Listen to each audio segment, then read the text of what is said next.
ships traveling through the Red Sea. KTLA's Ramos joins us now with how the attack is hitting oil markets, what it all means for local ports, and just to set the scene about what is going on for people who aren't familiar with the region and the rebels. One, there's a lot of developing news this morning. We know that this latest strike happened earlier today. U.S. Central Command confirming they struck a Houthi radar site using a Navy destroyer to do so, but we want to explain exactly who this is.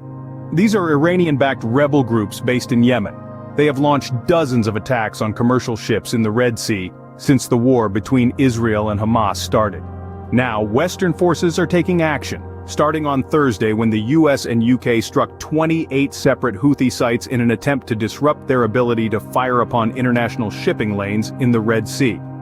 This was a move led by the US but backed by other countries, including Canada, Australia, and the Netherlands. This satellite image shows the before and after locations in Yemen that were struck.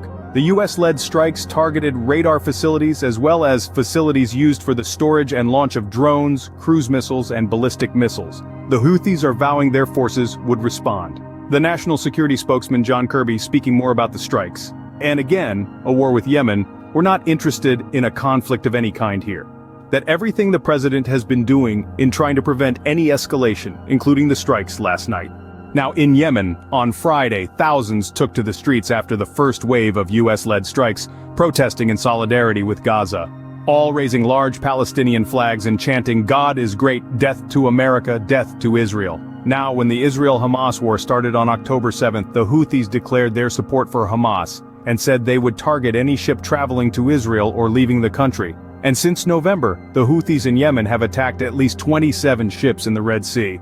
That's an average of one every 2 days. They say they're acting in response to Israeli military action in Gaza, but the threat has disrupted the key trade route via the Suez Canal. On Friday, the militants targeted a tanker carrying Russian oil in a missile attack. President Biden speaking on the impact this could have on oil supply and prices here in the US. We together, a group of nations. And they're going to say that continued act behavior response crisis dollars. So this morning, after the strikes, how concerned are you about the impact the strikes will have on supply and prices? Concerned? That's what we've got to stop it. Now, President Biden also said that if the Houthis continue to attack those ships in the Red Sea, the US, along with